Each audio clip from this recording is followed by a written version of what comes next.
बिस्मिल्लाहिर्रहमानिर्रहीम। अस्सलाम वालेकुम नाज़रीन, आप यूट्यूब चैनल देख रहे हैं। मैं इमरान खान हूँ। प्राइम मिनिस्टर इमरान खान साहब ने और उनकी करीबी रफ़क़ा ने एक बड़ा अहम फ़ैसला किया है और हुकूमत वक्त ने एक बड़ा अहम कानून तब्दील कर दिया है। यानी इलेक्शन कमीशन ऑफ पाकिस्तान इस चीज़ के ऊपर एलिगेशन लगाते थे और वो ये कहते थे कि वफाकी वज़रा या सूबाई वज़रा जो इलेक्शन कैंपेन्स हैं उनके अंदर हिस्सा नहीं ले सकते, और जब वो हिस्सा लेंगे तो फिर वो जो उम्मीदवार है वो नाअहल हो जाएगा। इसी तरह अली अमीन गंडापुर के भाई उमर अमीन गंडापुर को नाअहल किया गया था ताकि जमीयत उलमा इस्लाम फजलुर रहमान साहब का बंदा जीत जाए, लेकिन सुप्रीम कोर्ट ऑफ पाकिस्तान ने उसको वापस अहल किया और उमर अमीन गंडापुर ने फजलुर रहमान को शिकस्त दे दी। अब मामला ये है कि ये इलेक्शन कमीशन ऑफ पाकिस्तान का कोड ऑफ कंडक्ट है, इस कानून के तहत वो एक्शन ले सकते हैं। मैंने बेशुमार पाकिस्तान में इलेक्शन कवर किए हैं। अगर इलेक्शन कमीशन ऑफ पाकिस्तान की किसी हुकूमत के साथ दोस्ती है तो उसके वज़रा बार बार कंपेन करते हैं, उनकी वीडियोस भी आती हैं और बार बार आती भी रही हैं। माजी में PMLN के वज़रा, उनके ऊपर कभी कोई एक्शन नहीं हुआ, किसी वज़ीर को फारिग नहीं किया गया, किसी उम्मीदवार को नाअहल करार नहीं दिया गया। सिंध में इलेक्शन होता है, पीपल्स पार्टी के वज़ीर जो हैं वो इलेक्शन लड़ते हैं जाकर, और वहाँ पर भी कोई एक्शन नहीं होता। ये पाकिस्तान तहरीक इंसाफ के खिलाफ हो रहा था, तो तहरीक इंसाफ को ये लगा, क्योंकि मैं रिपोर्टर था ना, रिपोर्टिंग करता था, तब भी मैं ये देखता था कि सारे वज़रा 4-4, 5-5 वज़ीर उसी शहर में जाके बस जाते थे जहाँ पे ज़िमनी इलेक्शन हो रहा होता था। तो सारी की सारी कैबिनेट मिलकर इलेक्शन लड़ रही होती थी। ख़ास तौर पे लाहौर में होता था तो बहुत ज़्यादा ज़ोरों शोर से लड़ते थे। यानी जब अयाज सादिक का इलेक्शन था लाहौर के अंदर ज़िमनी, तो उस इलेक्शन में बहुत तगड़ी सपोर्ट जो है वो दी गई थी और हालात इस तरह के पैदा कर दिए गए थे कि पूरी की पूरी कैबिनेट ये काम कर रही थी, इंतज़ामिया ये काम कर रही थी। तो जो काम रोक ही नहीं सकते आप कानून के मुताबिक, यानी ये वज़रा कभी नहीं रोके जा सकते, हुकूमतों को कभी नहीं रोका जा सकता कि वो जाएं और जाके कंपेन करें या ना करें। इलेक्शन कमीशन ऑफ पाकिस्तान फिर पसंद और नापसंद के ऊपर फैसला देता है कि मुझे ये पार्टी या ये बंदा पसंद है, इनके वज़ीर को नहीं हटाना, इनका उम्मीदवार नाअहल नहीं करना। फैसले की कैपेसिटी है ना, इख्तियार उनके पास है। ये मुझे पसंद नहीं है, ये अच्छे नहीं लगते, इनको उड़ा दो, फारिग कर दो। तो इलेक्शन कमीशन ऑफ पाकिस्तान से ये वाला इख्तियार ही वापस ले लिया गया है। यानी अब ये कर दिया गया है कि जब आप रोक ही नहीं सकते, जब इन्होंने रुकना ही नहीं है, जब काम ही ये होना है, तो फिर उस काम को खोल दें सबके लिए। तो इमरान खान साहब ने अब ये कहा, उनकी हुकूमत ने, कि एक ऑर्डिनेंस वफाकी काबीना ने जारी करवाया है और सदर पाकिस्तान उसको पास कर देंगे। उसके मुताबिक इलेक्शन कमीशन ऑफ पाकिस्तान के कोड ऑफ कंडक्ट कानून में एक बड़ी तब्दीली कर दी गई है, जिसके तहत वज़रा और पार्लियामेंटेरियंस अब इंतखाबी मुहिम चला सकेंगे। ज़राए का कहना है कि इलेक्शन कमीशन के ज़ाब्ता इखलाक पर तमाम सियासी जमातों को तहफ़्फ़ुज़ात थे, ताहम वफाकी काबीना ने ऑर्डिनेंस की मंजूरी देकर सियासतदानों को एक बड़ा रिलीफ दिया है। ऑर्डिनेंस को कानून बनाने के लिए समरी सदर मुमलिकत को अरसाल कर दी गई है। अब मैं आपको ये बताता हूँ कि ये जो किया गया है, ये एक नुक्ता नज़र से तो ठीक है कि जब एक काम रुकता ही नहीं है, सारे वज़ीर जिसकी भी हुकूमत होती है वो जाके कंपेन करते हैं, और इलेक्शन कमीशन के बाद एक ऐसा इख्तियार है कि वो जिसको चाहे सज़ा दे और जिसको चाहे ना दे।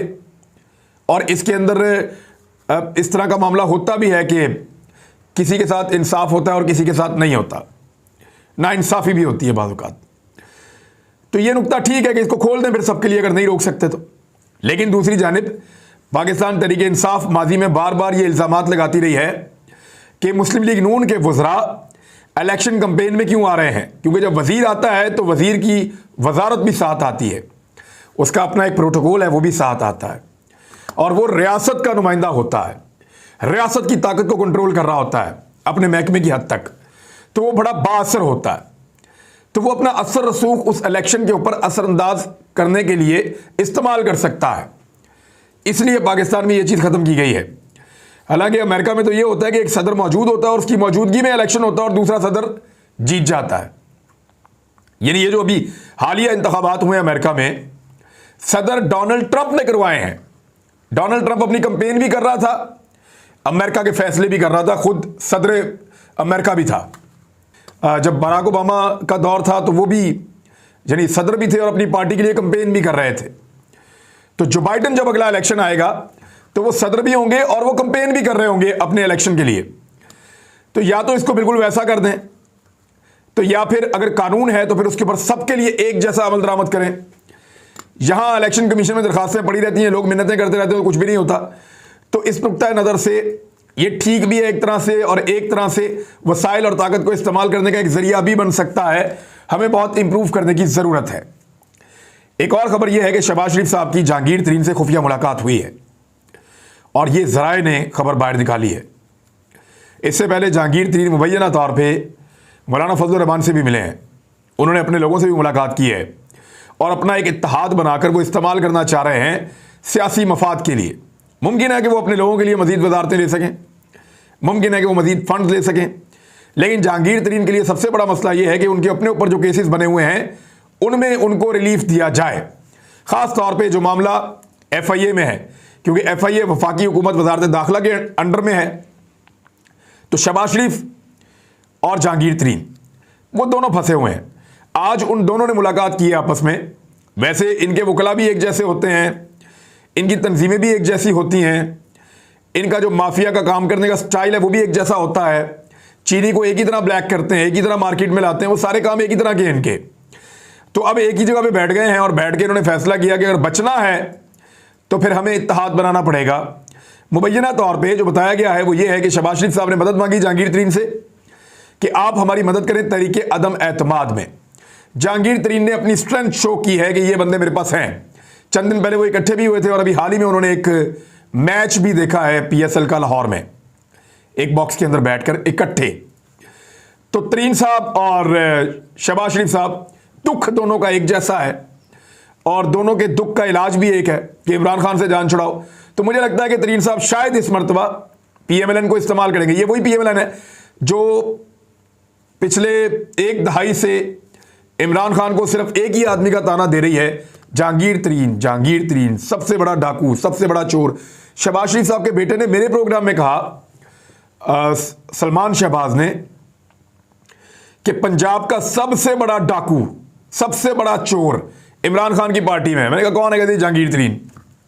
तो आज उनके वालिद जो हैं वो पंजाब के सबसे बड़े डाकू और सबसे बड़े चोर के साथ, बकौल उनके बेटे के, मैं नहीं कह रहा, बैठ के उनसे मदद मांग रहे हैं पंजाब के सबसे बड़े डाकू और चोर से कि जनाब दी जाए। तो ये पॉलिटिक्स है। इमरान खान साहब के साथ भी वही लोग बैठे हुए हैं, काफ लीग वाले, MQM वाले, जो सबसे बड़े डकैत भी थे, जो सबसे बड़े चोर भी थे, और जो बहुत गलत काम भी करते थे। MQM का तो चलो मैं जस्टिफाई हो जाता है। MQM तो इस तरह जस्टिफाई हो जाती है कि अल्ताफ हुसैन को बाहर निकालकर MQM में वो बात नहीं है। अब वो एक अवामी किस्म की पॉलिटिकल पार्टी है, माफिया की तरह डील नहीं करती। अल्ताफ हुसैन इस पार्टी को माफिया की तरह चलाता था, तो वो तो एक फ़र्क कुछ नज़र आ रहा है।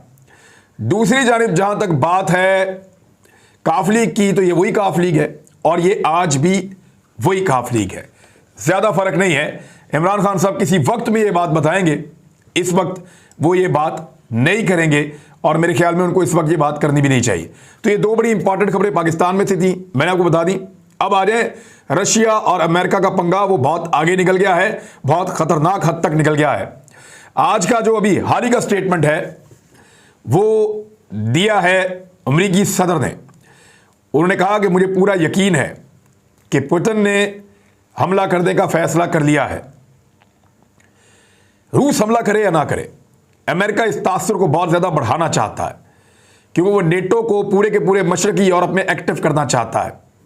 वहाँ पे हथियार पहुँचाकर रूस और यूरोप के दरमियान जो ट्रेड है उसको रोकना चाहता है। वो ये चाहता है कि रूस की गैस और रूसी जो एनर्जी के सोर्सेज हैं वो सस्ते दामों में यूरोप की मंडियों तक ना पहुँचें। इससे यूरोप बहुत ज़्यादा पैसे बनाता है, यूरोप की मसनूआत सस्ती बनती हैं, अमेरिका मुकाबला नहीं कर पाएगा। तो अमेरिका के लिए सबसे अच्छी बात यह है कि यूरोप की मंडियां महंगी हो जाएं और अमेरिका अपनी मंडियों को मुतहर्रिक करे, और वो फिर पूरी दुनिया के साथ तजारत का अपना हुजम बहुत ज़्यादा मज़ीद बढ़ा ले। तो यूरोप वैसे तो अमेरिका का इत्तेहादी है, लेकिन अमेरिका एक ऐसा इत्तेहादी है कि जिसका भी दोस्त हुआ उसका नुकसान कर गया। यही काम वो करने जा रहा है यूरोप के साथ। जर्मनी को इस बात की समझ आई है, कुछ अर्सा पहले फ्रांस को भी आई थी, जब फ्रांस ने एक बाइकआउट किया था, जब फ्रांस के मुआहदे मनसूख करके ऑस्ट्रेलिया ने अमेरिका के साथ मुआहदे कर लिए थे, बरतानिया, ऑस्ट्रेलिया, अमेरिका, तो फ्रांस ने बहुत बाइकआउट किया था, बहुत शोर मचाया था, बड़ा एहतजाज किया था, सफाइयाँ मांगी थी उनसे। तो उस वक्त फ्रांस को ये बात समझ आई। अब जर्मनी को ये बात समझ आ रही है जर्मन जो क़यादत है वो रूस की, उन्होंने रूसी सदर के साथ बैठकर मुज़ाकरात भी किए, बातचीत भी की और प्रेस कॉन्फ्रेंस भी की। तो यूरोप अब चीज़ों को समझना शुरू हो गया है, जबकि अमेरिका ये चाहता है कि यहां पे जंग ना हो, यानी वो लड़ाई नहीं लड़ना चाहता। अगर लड़ाई लड़ना चाहता तो जो रशिया ने कल किया है जंग हो जाती। रशिया ने कल क्या किया वो मैं आपको भी बताता हूं, लेकिन अगर अमेरिका जंग लड़ना चाहता तो वो जंग अब तक शुरू कर चुका होता। वो जंग नहीं चाहता, वो ये चाहता है कि हालात इस तरह के बने रहें कि एक बेयकीनी की कैफियत हो जिसमें यूरोप की मंडियों को नुकसान हो और अमेरिका उससे फायदा उठाए। अमेरिका का अंदाजा है कि 1,69,000 से 1,90,000 तक रूसी एहलकार यूक्रेन के अंदर और इसकी सरहद के करीबी इलाकों में मौजूद हैं और 3 तरफ से यूक्रेन को वैसे रूस ने घेरा हुआ है। एक तो बेलारूस साइड से, दूसरा जो है वो रशिया ने अपनी साइड से घेरा हुआ है, जहां लुहानस्क एंड दोनेत्स्क ये 2 एरियाज हैं जो तकरीबन इंडिपेंडेंट हो चुके हैं, और उसके बाद क्रीमिया वाली साइड से भी और मोल्दोवा वाली साइड से भी रूस ने घेरा हुआ है। पानियों में वो वैसे मौजूद है। तो इस सूरत हाल में यूक्रेन के लिए रूस का मुकाबला करना एक बड़ा टफ काम होगा, बहुत मुश्किल हो जाएगा उनके लिए इस लड़ाई को लड़ना। तो ये तो रशिया की इस वक्त कैपेसिटी है।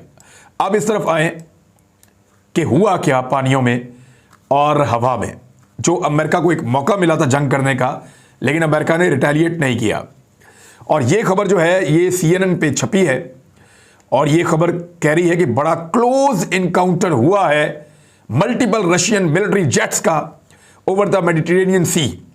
बहरे रूम के ऊपर एक्सट्रीमली क्लोज, चंद फुट के फासले तक आ गए अमेरिकी और रशियन तैयारे, यानी बहुत करीब से गुजरे हैं एक दूसरे को चैलेंज करते हुए। खबर क्या है? पेंटागन के तर्जुमान माइक काफका के मुताबिक 3 रूसी जेट तैयारे बहरा रूम में अमेरिकी बहरिया के 2 तैयारों के बहुत करीब आए, चैलेंज किया और इंतहाई करीब से गुजरे। पेंटागन के मुताबिक एक बार रूसी और अमेरिकी जंगी तैयारे का फासला 5 फुट रह गया था। अब आप अंदाजा कर लें, अमेरिकी तैयारे बहरा रूम में आलमी फिजाई हुदूद में मौजूद थे। तर्जुमान का कहना था कि वाकई में कोई नुकसान नहीं हुआ, ताहम मौजूदा सूरत हाल में रूसी तैयारों के अमेरिकी जंगी तैयारों के करीब आने का नतीजा इंतहाई खतरनाक हो सकता था। काफका का कहना था कि अमेरिका बैन अल-अक़वामी पानियों में और फिजाई हुदूद में महफूज पेशा वराना और बैन अल-अक़वामी कवानीन के मुताबिक अपना काम कर रहा है। तवक्को करते हैं कि रूस भी हुदूद को क्रॉस नहीं करेगा। और साथ ही साथ उन्होंने दावा किया कि इस मौका से जो सबसे ज़्यादा फ़ायदा उठाने की ताक में है वो चाइना है, जो बहरुल काहिल पर कंट्रोल के लिए कोई भी एडवेंचर कर सकता है। रूसी फौज ने यूक्रेन को 3 अतराफ से घेरा हुआ है और रूसी फौज की जो सरगर्मियां हैं उनके बारे में बार बार रिपोर्ट किया जा रहा है।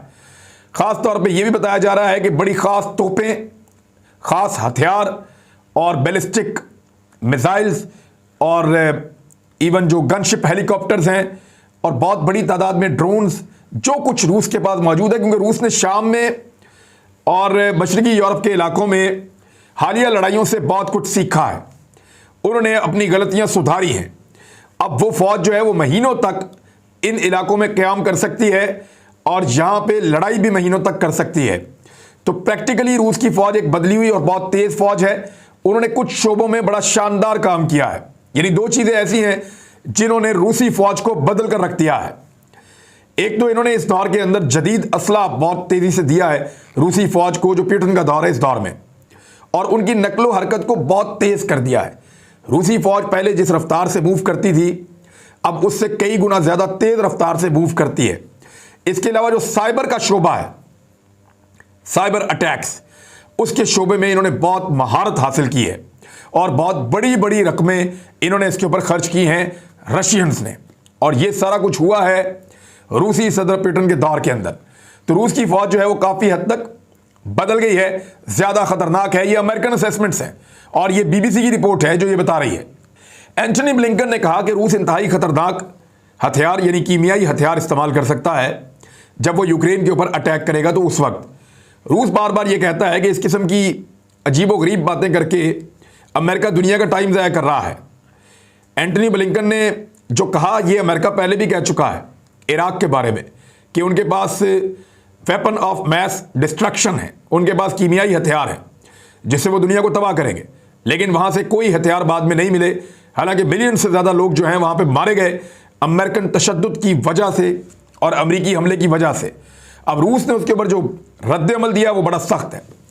उन्होंने कहा कि कौंसिल के इजलास को सर्कस ना बनाया जाए।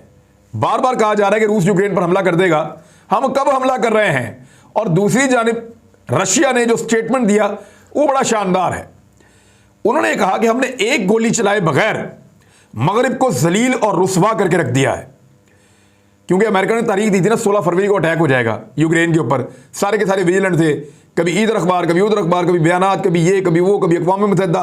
टेंशन में पड़ी हुई है पूरी दुनिया, और रशिया ने एक गोली भी नहीं चलाई, कुछ भी नहीं किया, और पूरी दुनिया को आगे लगा दिया है। अब उसकी ताकत का दुनिया असेसमेंट कर रही है। तो रशिया ने इसको सेलिब्रेट करते हुए कहा कि रूस ने इस इंतहाई हसास मसले से निपटने के लिए अपनी हिकमत अमली और सब्र को बरकरार रखा है, बावजूद इसके कि बाज़ मगरबी सियासतदान जंग के खतरात और मीडिया में गलत मालूमात लगातार फैलाते रहे हैं, और एक गोली चलाए बगैर भी रूस ने मगरिब को जलील और रुसवा करके रख दिया है। साथ ही साथ उन्होंने कहा कि हम हर साल 15 फरवरी 2022 को मगरबी जंगी प्रोपेगेंडे के नाकामी के दिन के तौर पर लिखेंगे और याद रखेंगे।